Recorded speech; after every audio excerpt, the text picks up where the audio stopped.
Hey guys! Hi guys! Alright, so we got out of the new Guardians of the Galaxy Volume 2. So we have a lot to talk about this movie. Yes, it was honestly one of maybe the best movies, maybe the best superhero movies of the year. We'll talk about it. We're going to have non-spoilers and spoilers. If you guys are here for the non-spoilers and haven't seen the movie yet, we will put a spoilers up here. We have a warning for you. Yeah, when it goes into the spoilers. So as long as you see it say spoilers, stay away. That's all we'll say. So let's get into it, non-spoilers.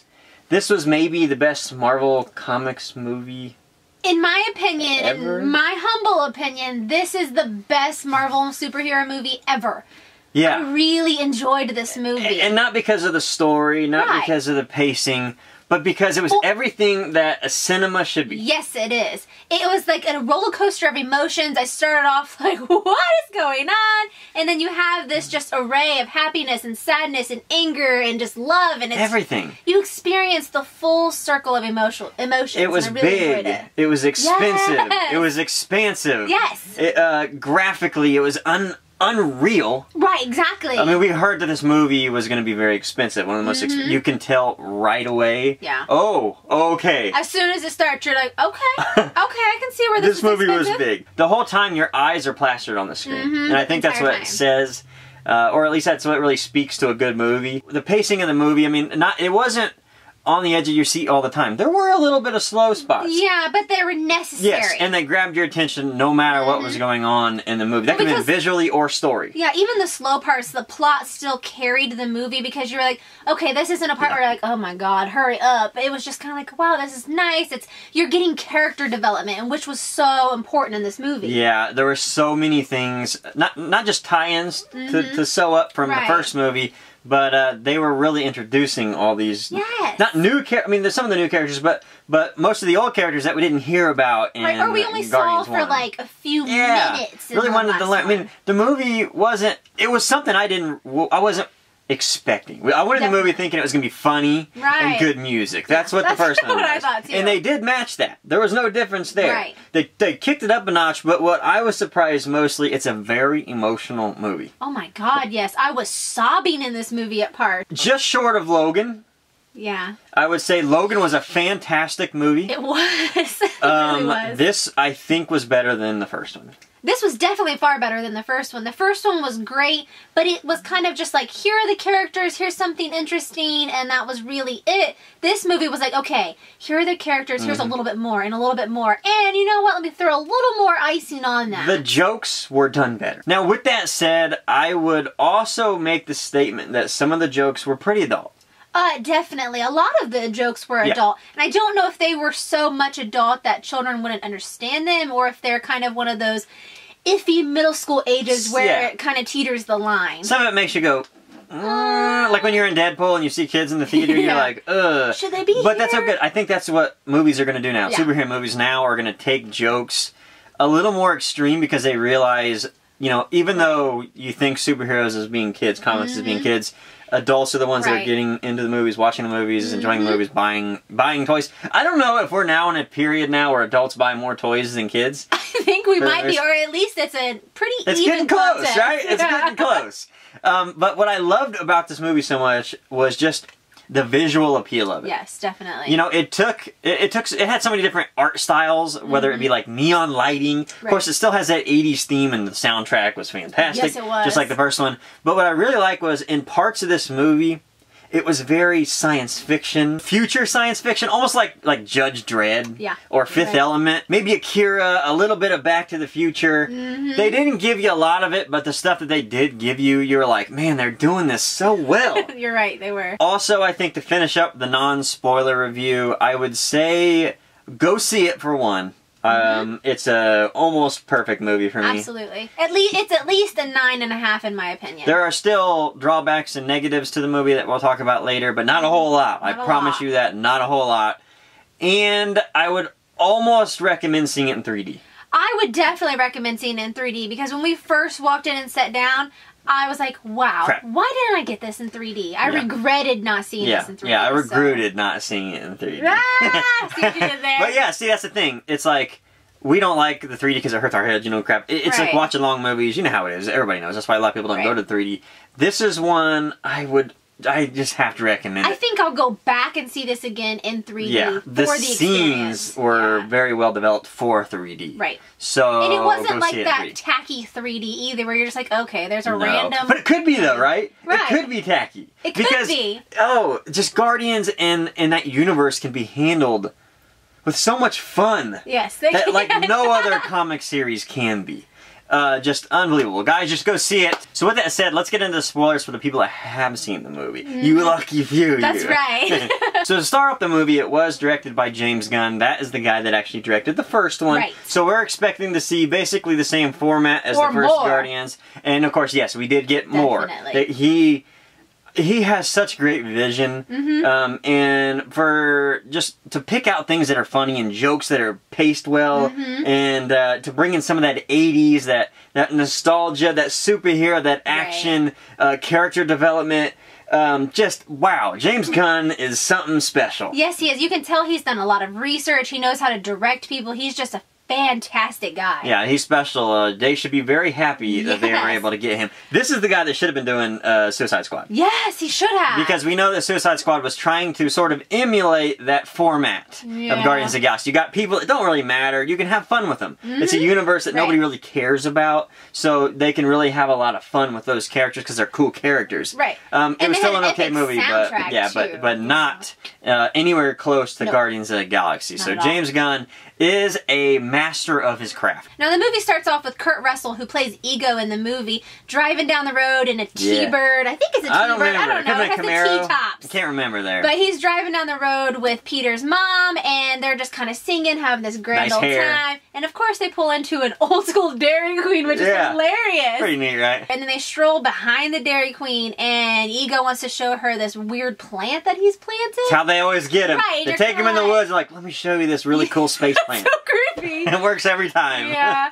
And then she's like, oh, I love you so much. And I'm like, isn't this kind of weird that he's planting this plant on Earth? I don't know. Well, she knows he's a space guy. Right. She knows he's a space guy. And we're kind of like, okay, cool teaser. And then jumps into action immediately following that. Yes, we now know that plant has something. It's going to have some future. We don't know exactly what's going on. We don't know anything else. But it goes right into an action scene that is an action scene of all action scenes. That's right. So the scene carries on. We see this gigantic, crazy space monster.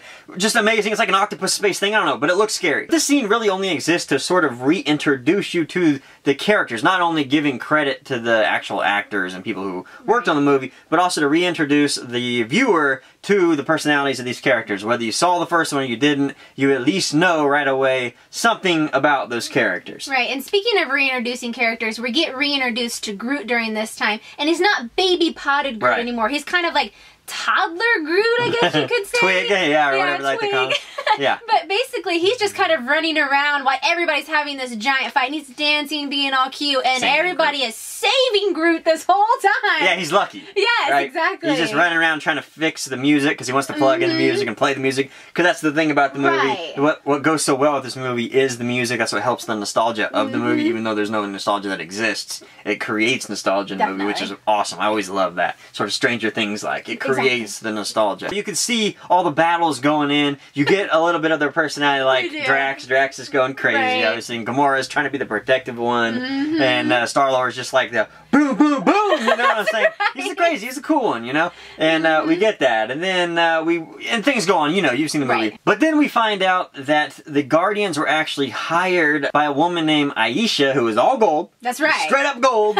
Everywhere. Who comes from the Enclave. The Enclave is like a beehive-like collective conscious society. Yeah. You know, they're all supposed to be perfect scientists. They were created, I guess. Specimens. Yeah, perfect specimens. They were just, I don't know, I guess the gold sort of. Well, they were all created for a specific purpose. They were all made to have a specific job, kind of like the caste system. Yeah, and once the Guardians defeat this monster, they bring him into the ship, and of course, I guess they're sort of conceited or into themselves, which is weird because, I don't know, you'd think if you're, like, actually making somebody perfect, they wouldn't even, they'd be sort of humble too, maybe? You would think, but I guess not. So they bring him in, and they're like, okay, here's your money, basically. They were paying thank you for protecting us. Thank you for protecting us. But, of course, Rocket, being Rocket, steals some batteries. Sneaky Rocket. And apparently these batteries are very, very important. Oh, yeah. For some reason, I thought it was hilarious when Drax was just losing his mind when Rocket's like, I stole some batteries. So funny, that's what I love about Drax is he's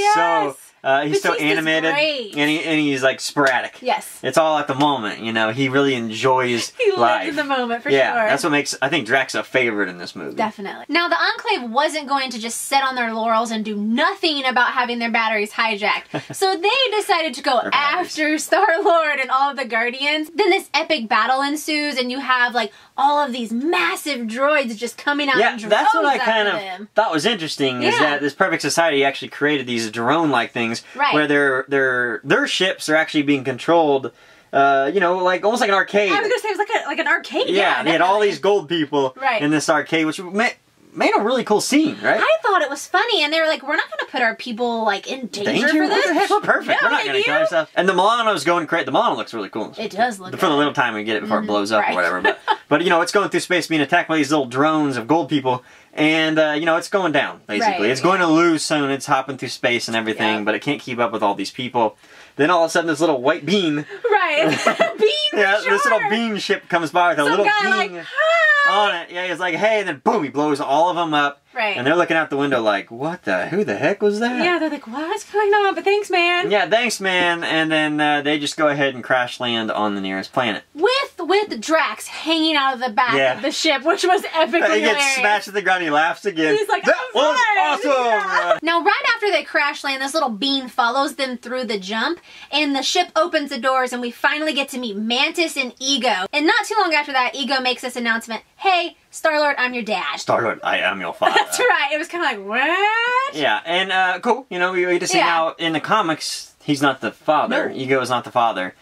So that's kind of interesting. It's actually Jason of Sparta, who's his father. So the movies are doing a little different things here. And I'm okay with that because you don't want to know the story completely before it actually happens. It's true. You can change a little bit just for cinema because, you know, so we can be on the edge of our seat and not know what's going to happen. And at that point, he takes Star-Lord, Drax, and Gamora onto his ship that looks like a bean with Mantis, and they fly off to Ego's planet.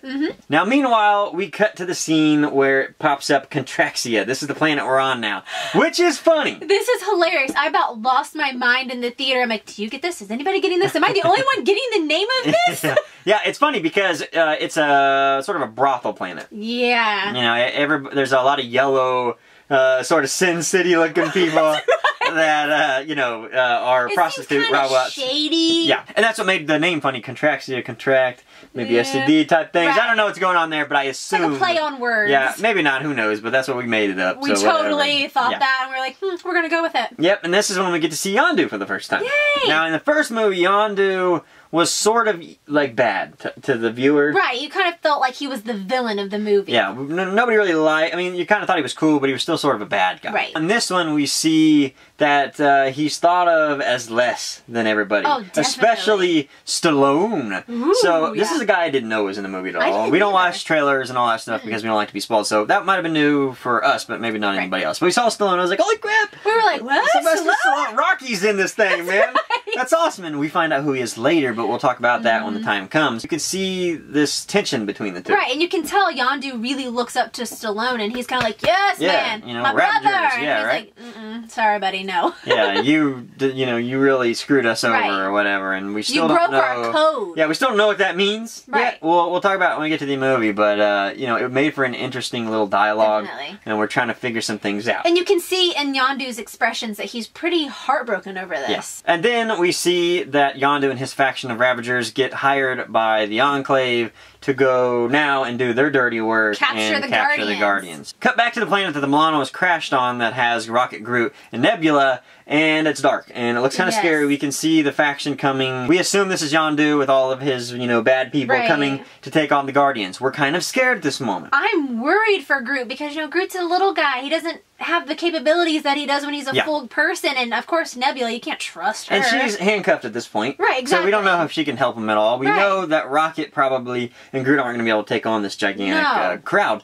But we see, wait a minute, Rocket is actually better at fighting than we thought he was. I thought Rocket was this little pipsqueak, couldn't do anything, but no, he proves us wrong here. It was awesome. It was cool to see Rocket in his element, being smart. He was gleeful about this, too. So I loved that scene. But in that scene, we see Nebula gets out later when Yondu's holding everybody up. She cons poor little Groot and saying, they're going to kill your friend. I need to help him. Let me help him. And of course, you know, Groot's a little guy. Yondu isn't particularly thrilled with capturing these. No, he's And then you can see the split now between the Ravagers. You can see the split. Right. They're like, wait a minute.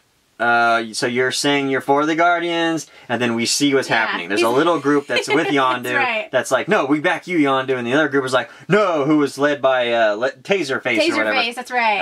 And then boom, we see Nebula shoot him in the fin, the mini fin, we should say, and basically drops him. And she shoots Rocket too. And shoots Rocket, and then they take him off into Yondu's spaceship. So they're now commandeered in that same spaceship, and it's being used as a prison. Not only a prison, but also an execution chamber. Yeah, it's real. It's very kind of creepy, but cool. It was super creepy. Like when they executed Chibs from Sons of Anarchy. I don't know his real name. He's in a lot of movies, you know. He really is. I was so sad about that. Yeah, it was really an interesting way they exterminated him. They basically just put him in this door, opened the door, threw him into space, and then they just floated, and then of course you saw the face just went creepy. Really cool. And Yondu's sitting there with no expression, none whatsoever. He's like, I can't believe this happened. I screwed up, man. They turned on me or whatever. You know, he just feels defeated. I really enjoyed this scene, but then I was also feeling a lot of like terrible emotions because of the way that they were treating Groot. I was so upset about that. Pouring the water on him. And you know, like, these are the things that made the movie so good. Yes. Is that, you know, you had your funny, you had your literally laugh out loud jokes. You had your dark, you had your scary, your action packed, and then you had your, like, you're not watching a superhero movie anymore. Right. It was kind of sickening. Like where to watch. you really feel it. Like, man, this is sad. Right. You know, a sad scene. Not the stuff we get later, but just a sad scene somewhere in the middle of the movie. Right. Well, you could see Groot's heartbreak as he's walking through, and he's completely defeated. And I could feel that emotion in the theater. Everyone around us, it was so contagious. It was. I mean, there were so many people in our theater expressing their feelings out loud. Yes, you know, definitely. Oh, ha ha ha. Yeah. You know, stuff like that. And that's so cool to be in a theater when things like that are happening. Right. Now we go back to Planet Ego, and we get to meet Mantis and a little bit more about her character. And she's actually pretty interesting. I love how she can control people's sleep patterns. She can feel their emotions. Change their attitude. Yes, we learned that on the ride there, too. Right. When she's on the ship, you've seen the scene probably where, you know, Drax like, do me! You know?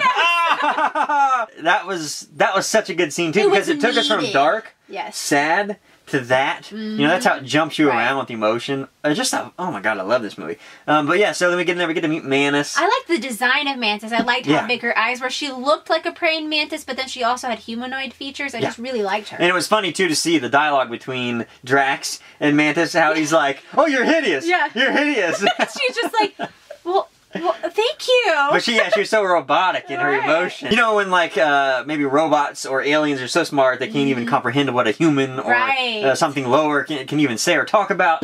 That's what we got with Mantis. Yeah, she's like a Vulcan. She's like, okay, you know, she's Spock or whatever. Right. That's what was interesting about it, and I loved the dialogue between her and Drax. I thought it was fantastic. I liked their character development together throughout the movie a lot. Yeah, Drax was very just in the first movie. He was fun, you could tell, but you never really got to, you know, see how fun he was. And in this movie, he's a fan favorite without a doubt. It was really funny though when he was like, "Oh, you're hideous, you're funny," but in reality, the girl's pretty good looking. She's beautiful. Yeah, it's just funny. That's the type of stuff in the movie that's just funny. As this sort of scene develops within Ego and his planet, and him sort of teaching Star-Lord how you're actually a god too, lowercase g, you're a celestial.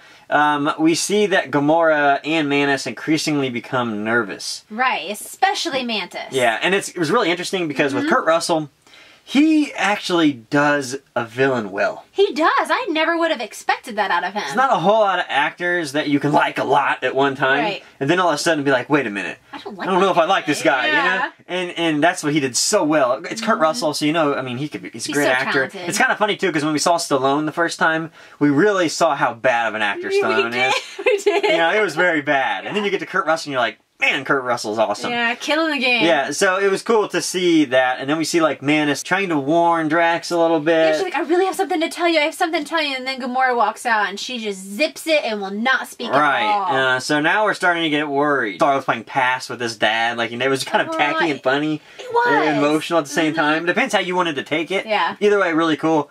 And Gamora runs off and then finds out her sister's up in the Milano, shooting her down. That's right, attacking her. That brings in the scene that's very important for many reasons. This scene is so important because Nebula and Gamora, they've been at odds with each other for a very long time. And then in this scene, you get to see them have this big giant fight, and then Nebula's finally like, I beat you. And then Gamora, of course, no, you didn't. Yeah, they just wanted to be sisters. They wanted to be sisters. They hated each other, but then they loved each other, and it was such a sweet moment because, like, they blamed it, or I guess Nebula blamed it on Thanos. Right. You know, she's got her arm ripped off and brain and stuff like that. So she feels inadequate compared to her sister when all she wanted was a sister, not somebody that she has to worry about being in competition with. Right. She just wanted the sister. And she was redeemed in this scene because you always look at her as the villain, and then in this scene you get to see she actually does have a heart and she has feelings. And the movie could have just been called Guardians of the Galaxy Redeem. Yeah, redemption. I mean, redemption. This whole movie was about redemption. I really liked that. But while they're fighting and rolling around and being sisters or whatever, they fall deeper into his planet and see a lot of bones and skulls. And then they're both like, hold up.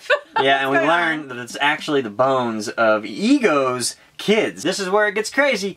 Ego is actually planning on destroying the universe. Right, he implanted that plant that we saw at the beginning of the movie on all of these different planets and then found some woman on every planet and impregnated her. Yeah, and none of these kids, none of these offspring had that celestial power besides Star-Lord. So he finally finds the guy. It doesn't have to kill him, and that's why Manus is sort of worried because she has probably seen this. She's seen Ego kill all of his kids because he needs somebody else, because I guess he needed two people with power. That was a little weak, I thought, that story. Yeah. You know, why do you need somebody else? Whatever. It didn't really matter. The movie's too good to really care, but it was a weak one, I guess. Right. But he needed another person, and Star-Lord was that person. He actually carried the power. He was power hungry. And now we see Star-Lord with these... the eyes were cool, right? Yeah, I was going to say, the eyes were creepy. They were like space eyes, right? You could see through them. Eyes. And he was just entranced. Yeah, he was hypnotized. He was hypnotized. But as soon as his dad said, it was a shame I had to put that tumor in your mom's head. Boom! Eyes went away. He pulled out his guns. What? Boom, boom, boom, boom, boom. Yeah. I love that because that's the Star-Lord we love, right? Exactly. He's that crazy off the cusp. Butt. Yes, doesn't matter who you are. I don't care if you're my dad. Boom, boom, boom. I'm Star-Lord. You killed my mother. You killed my mother. And I had to watch her die. Redemption once again. That's right. Unfortunately, you can't kill Ego with a gun, his body. Right. You know, his human body, because he created that body only to sort of exist in a world that had humans. Right. I assume his... See, that's the thing that was weird about the movie. When it showed the sort of animations of him going to other planets and impregnating other aliens, he stayed looking like him. Yeah, he stayed in that same form. Yeah, he should have actually kind of been that alien too. Right, he should have changed forms to fit within the species. So I thought that was a little weird, but I got it why they kept it, because they needed it to sort of balance out and, you know, kind of regurgitate the fact that he was still the same guy, still Ego, whatever. But, you know, whatever. Stuff starts to get real now. They now know things are bad. Manus is able to warn everybody. Gamora's on board, Drax is on board, we still don't know. Nebula's on board. Yeah, Nebula's on board, and things are getting to a peak now. Meanwhile, we cut back to Yondu's ship. So Rocket and Yondu are trapped in this cell, and they're both kind of figuring out a way to get out of jail, but Yondu is so defeated he really can't Didn't want any part of it, right? Yeah. But then we see cute little Groot just strolling by, and they're like, hey, wait a minute. Here, little buddy. I know how we can get out of here. Yeah. Great scene. Super Once again, this is what makes Guardians so just fantastic, because they have so many different personalities of these characters. Right. Where Groot is a kid. See, Groot's not dumb. He's a kid right now. Right. That's what you have to remember. He is an infant.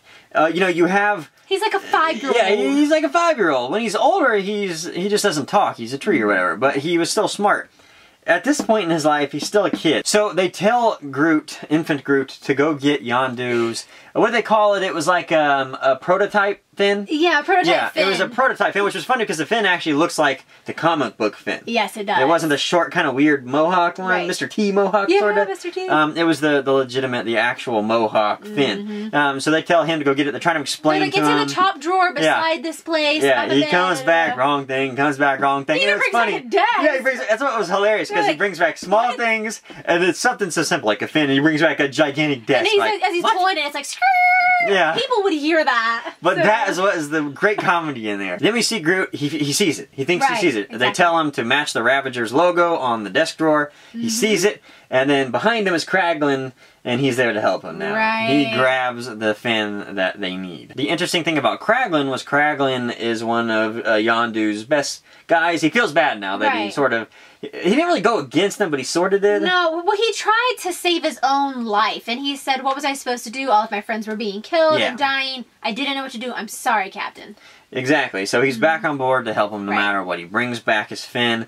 Yondu gets it. He gets his arrow. Yep. And now we see it's time to break out. Oh my God, that's scene. what they did. And that scene, you think that it was the funny and everything was awesome, but then it got epic with this arrow scene with him. It's like everywhere. Unreal. Interesting little tidbit about Kraglin that you might not know. The director is James Gunn. This guy's name is Sean Gunn.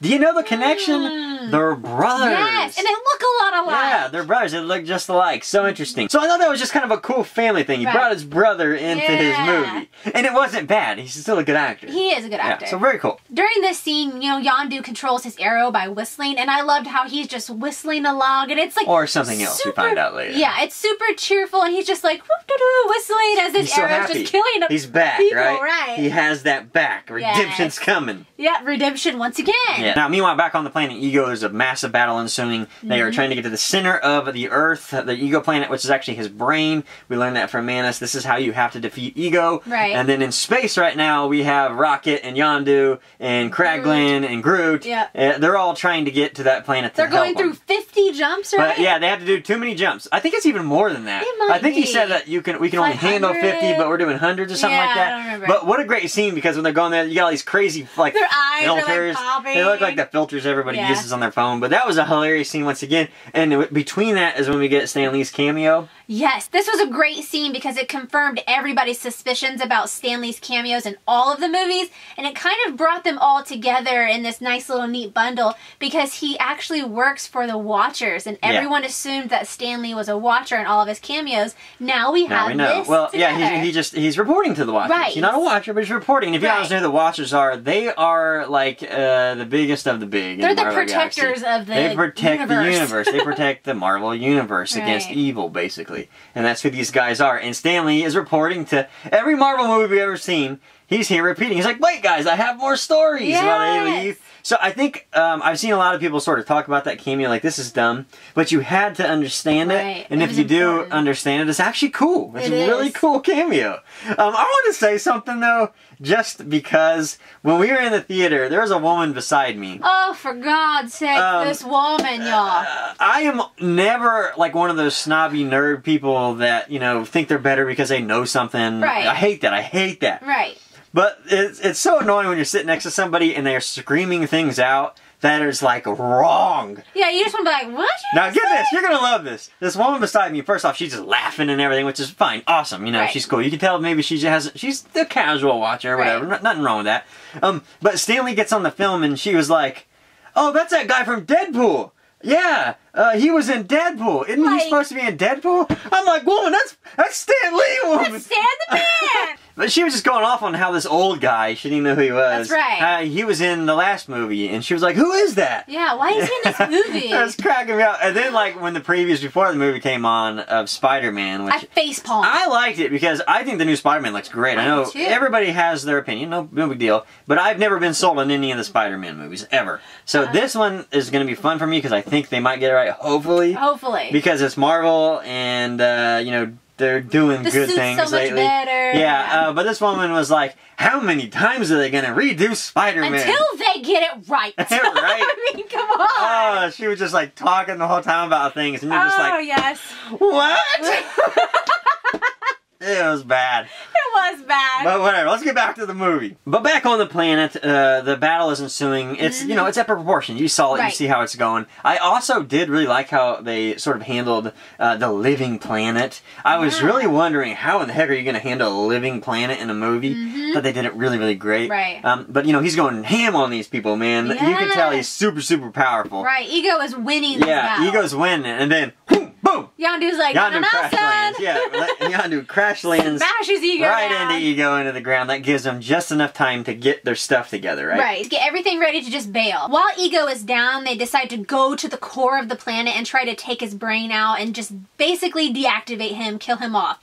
during this scene, I loved Mantis because she's like, I can't do this, I can't do this. But Drax is like, you can, I believe in you. So she puts him to sleep when Ego wakes back up. And then Drax is like, I didn't think she could do that. Oh, no way she could do it. That was really funny. They make a great couple, right? They really do. I love their dynamic. Their banter is awesome. So while she has him asleep, all this other battle is going on. They're trying to shoot down the brain. And then in come the gold people. And then they start attacking. You're like, really? You again? Why? There's always that guy, right? Like, come on, guys. We're trying to beat him. And then you show up. So then Nebula's like, oh, for God's sakes. And then she just like starts jamming all these wires into her arm. And pretty much like supercharges the ship. And then takes out all the gold people. I think it was a mining ship. That was cool how his little like balls would like go all over the ship. Yes. And then it just went... Yeah. Blew all these red lasers and blew them all up. Right. Really cool scene once again. Now while this is all happening, we get the scene where Rocket and Groot are trying to set the bomb, right? Rocket's trying to explain to him what to push. Rocket's like, no. I love the scene too where they're looking back at Star-Lord. You got any duct tape? Any duct tape? And they're going around. That was great. Tape work? Yeah, that was great, man. Right. But he goes back and he's, you know, running through these little halls in perfect Groot fashion. Cute, I think he took the wrong turn maybe or the right turn. I don't know. It didn't really matter, but he's running around. And then, you know, Mantis gets knocked out. And then he goes back. He wakes up. He wakes up with a lot of power. Yes, and he's then mad. All of a sudden he gets mad. The planets with all those plants that were planted, this weird blue kind of weird goo smoke. Stuff I didn't really take care of that. I didn't think it looked very good. Right. Maybe one of the weaker CG things in the movie. But, you know, everything is spreading. It's like they ran out of budget at that point. Yeah.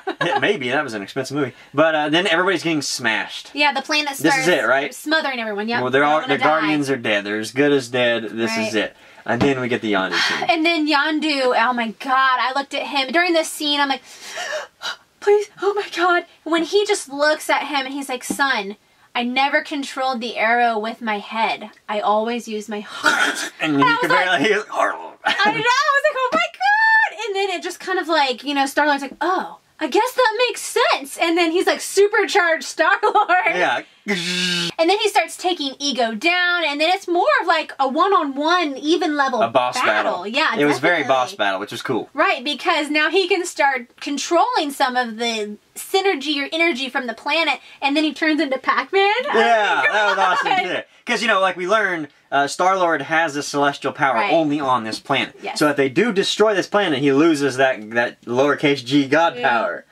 So, you know, he sort of kills a little bit of himself in a way if he does defeat his father. Right. So he kills a little of himself twice. Right. So while him... to save his new family. Exactly. So while him and his dad are fighting, all of the rest of the Guardians are trying to escape. They're trying to get up to the surface level, get onto the ship, and get out of this. The bomb has been planted now. That's right. Groot did it right, thankfully. So they got 5 minutes to get out of there. Yeah. Everybody's hauling tail, literally Rocket. Literally. Hauling tail. They're getting back into the ship. And all they have left, Rocket and Yondu have this little scene. This touching moment that just is, it breaks my heart, but it also fulfills my heart. Because Rocket and him are like, you know, we're one and the same. And Rocket tells him, he's like, come on, no, you've got to come, you've got to come. And he's like, no, let me have this. Let me have this. Redemption. I've never done anything right in my life. Let me have this moment. And then he's like, you have to take care of the twig. That is your purpose in life. You have to take care of the twig. So Rocket tells him, all I have left is one breather, basically, and one jetpack. Yeah, one spacesuit weird thing and a jetpack. He hands it to him. And Yondu's like, I understand. Yep, and then Rocket hauls the tail back to the ship. They realize Star-Lord's still there. They know Yondu's there, but I don't think they really care that much, it seems like. It's just Yondu, because they still don't know about Yondu. And yeah, so Star-Lord's the only one left, and he's not going to survive this. We know this. No, he's not. Once that bomb goes off, it's over for him. Right. So Gamora freaks out. Yeah, she wants to go get him. And Rocket had a scene right here that I thought was just so meaningful. He shoots her with that electric gun to knock her out. Because he's like, I can't afford to lose 2 friends today. Yeah. And he cries. Yeah. You get to see this emotional side of Rocket, because Rocket's usually the light, funny character who doesn't really have these deep emotions. And then you get to see this in him. Yeah. And it's like, wow, Rocket can feel things like that? Yeah, it was just so cool. But it got even more touching. And then here comes the scene. Yondu takes his rocket and blasts up to Star-Lord to save him. they rocket up into space, and then boom, he latches on that spacesuit so he can breathe into space. On the Star-Lord. And on the Star-Lord, they go into space. Now, this is death for Yondu, basically, because you can't breathe in space. Star-Lord realizes it. Right, and he's like, no! I don't know if I've ever heard as a touching sentence as I heard after this. Absolutely not. I mean, there have been a lot of moving moments, not only in superhero movies, but in movies in general. Logan being one of them. Right. And that was just this year. Right, and just to have these emotions said in so few of words, and you can feel every ounce writing. of it. Perfect writing. If this doesn't win, like, a freaking Academy Award just for this line, something's wrong. This was so good. And when Yondu, basically the line what we're talking about is when Yondu looks at Star-Lord and said, he may have been your father, but he ain't your daddy. I was like, my God, that's so sweet. Because basically he's telling Star-Lord, I love you. I am your father. I am your daddy. I raised you and took care of you. I kept you because I cared about you, not because you were good at thieving. And I thought that was really sweet. You weren't my best thiever. That's not why I took care of you all the time. You were the son I never had. I felt that you were my son. Right. And of course that happened because he saw all, he was hired by Ego to capture all of these, kids, prodigal son, daughters, whatever. But he saw how bad that was going. He realized that he was killing his children. And he's like, I'm not doing this. And then he just felt that he was his dad. Right. And that's what we find out. That's where the first movie came along. Right. That's where that relationship came in the first movie. Yeah. We realize Yondu isn't a bad guy. Star-Lord realizes he's had a dad this whole time. Yes. And you get all these emotions at one time. And that theater was tearing up. We were weeping, not tearing up. We were just like, oh my God. It was Logan level. It was Logan level. It was touching because it was an emotion. It was just so much emotion for a movie like this. Yes, I sat there with bated breath like, this cannot be happening right now. And he dies. Yondu dies. Something I did not know, did not expect. No. Unreal. And then they get him up to the ship, and it gets even better. I didn't think it could. I know. But they do this sort of cosmic cremation. It was cool with all these crazy lights, and they're sitting things that are important down onto them. Right. All of these things that matter. They were giving him ribbons around the eyes, and I think... they were ribbons almost like military ribbons. Yes. So I don't know if it was like battle ribbons for them. I don't really know what was going on. I don't know if it had something to do with like who he was in the Ravagers and like maybe his ranking. I don't really know. Maybe, yeah. They put him in there and they're talking. Everybody has something to say. Very touching. But when he's talking about saying that he always compared David Hasselhoff as his dad, and he was like, I never realized it, but I had David Hasselhoff as my dad. Which sounds stupid, right? In the words, but the way the movie was written, that really meant a lot. Yes. Like, it was really, really cool. Yeah. And then we see ships coming. Right. And there's like, everybody's like, what's that? That's the Ravagers. What the heck's going on? What are they doing here? And we find out Rocket actually called them, let them know what Yondu did for them. God love Rocket. And, of course, what we thought was Stallone leading the Ravagers, and now he knows that Yondu actually was a good guy. He learns why he sort of got out of the Ravagers that we thought was the Ravagers. It was none of that. And they respected him now. It was fully redeeming for Yondu. Whether it be his son with Star-Lord or his work where he was so proud to do this. And, now his colleagues... Right. Well, Stallone's character told him, you will never have the colors on your casket. You will never have a full funeral. And now he's getting all of that stuff. He's getting that redemption and respect. What a beautiful scene where they're shooting fireworks off, and that was a Ravager's I wish I would have seen that in 3D. What a beautiful thing. It really was. Like, that was so beautiful. Like, you're like, wow, that is so cool. They're shooting fireworks all around there. It was so visually appealing. Yes, and that was the movie. And then it ended. It was a redeeming movie for everybody. Yes. It told story. It told, how everybody can be redeemed. It tied up a lot of Not because they're bad and turn good, but because maybe their story actually is good. Right. You just don't know it. Exactly. These people might be good, you just don't know the story. Or they can actually be bad. Right. They come in and you think the world of them, but you don't know them. And the whole point of it was you don't know any of these people. And we learned who these people were. It was a beautiful, beautiful movie. It was. And to make it better was the end. The first credit scene. Where we see these weird people. Now, if you don't know Guardians of the Galaxy, you're going to think, who are those people? But we learn who they were. Sylvester Stallone was not a member of the Ravagers, if you will. Mm-hmm. He was the first Starhawk, which is like the Star-Lord. The first Star-Lord or whatever. Right. The leader, the first leader of the Guardians from like 1969. Right. And all those people that were at the end of the movie, including Yondu, were the original Guardians. Mm-hmm. And that's what they were talking about. They were talking about Yondu getting out of the Guardians to help this kid. Mm-hmm. That's why they came back, and they realized why he left. He was saving somebody. Right. Beautiful. So amazing. Like, mind blown right now. You know, that's the story that does deserve awards. Yes, it does. I don't care if this is a superhero movie. Right. Give these movies some credit, whether it's Guardians of the Galaxy or Logan. Well, it seems like the critics don't quite respect the superhero genre for some reason. Because they're snobby critics, that's why. Yeah, it's so annoying because they don't respect them. They're just kind of like, whatever, it doesn't matter. But these are some of the most emotionally moving movies ever, in my opinion. This one and Logan. I just don't get it. If they don't get the respect that's due, forget the critics then. It's true, because ultimately a critic's job is to rate story. Right. That's it. Story. And these movies were great stories. Just, I loved it. Then we get all the previews. We saw Kraglin messing with the arrow, which was pretty but hits Drax. That was amazing. I loved it. He's like, oh my god, and Kraglin just runs off. So we don't know if Kraglin's actually going to be the new Yondu. We don't know what's going to happen. I'm assuming so. He actually does look like the Yondu from the original comics, so I don't know. Maybe he will be a Yondu. I don't know what's going to happen. We'll see. I'm all down for it, whatever, even though I really like the actor that played Yondu. He's one of my favorite actors.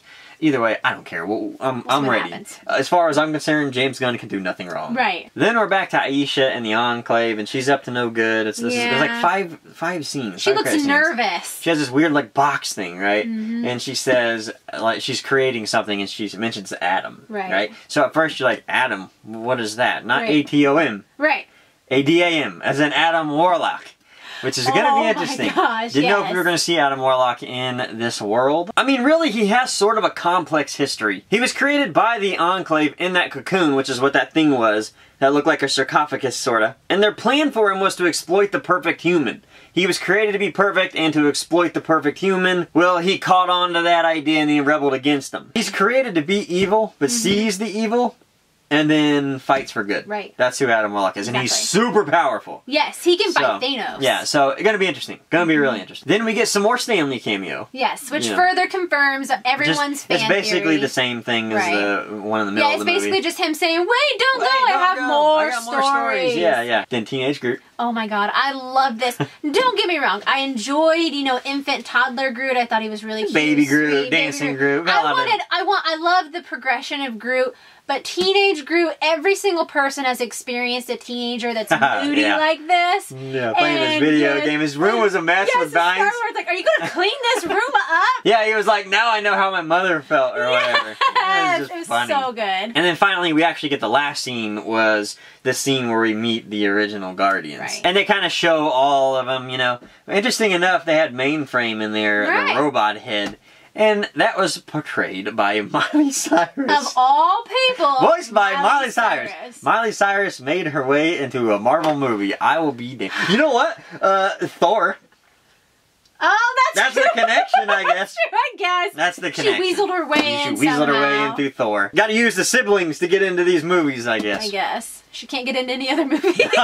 So, I mean, that was the movie. This was a great movie. Honestly, guys, if for some reason you watch this and you haven't seen it, I don't know why you would do that, because that would be a bad idea. Yeah. If you saw the movie, I really want to kind of enjoy it together. I think this was an absolutely fantastic movie. It was definitely a fantastic movie. And I don't even want to put it in the same categories like superhero movies. I just want to say overall, this was a great movie. Yeah, if you take away the superhero aspect of it, which is kind of difficult to separate the two, but if you do separate them out and just look at plot lines alone, this was a really great movie. It was. The overarching theme of this movie was wonderful. It was. It's like, it was everything cinema should be. That's like the thing. You go into a movie and you have to spend so much money now to see a movie, right? Yes, it's like $30. This is the movie that makes sense of that. Yes, it does. This is the movie where you're like, I don't want this on DVD. Well, you don't want it on DVD. But you know what I'm saying. I don't want to wait till it's on DVD. You don't want to wait to Redbox it. I want to pay my money. I want to invest in this series. Yeah.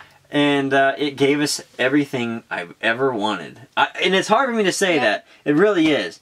But this was Nolan. This was Logan. Wow. It really took us for a trip. And 12 stars out of 12 stars. Yeah. Alright, guys. Alright, guys. So what do you think? That was our Guardians of the Galaxy Volume 2 review. I know this was probably a really long movie. Very long. But when a movie is so good... We can't shut up, I'm sorry. It's really hard to shut up, you know. It's kind of one of those things, if you were in the room, we'd be talking for an hour easily, right? That's just the way it works. An hour? It'd be more like 3 hours. It's just the way it works. And if you haven't seen the movie, go see the movie. If you haven't seen the movie, go see the movie again. Fantastic, fantastic movie. I loved it. I enjoyed it so much.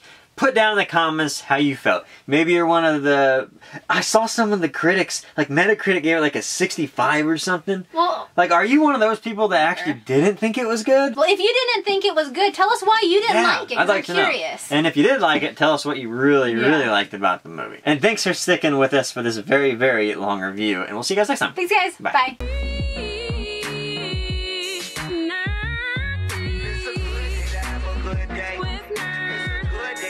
Good day.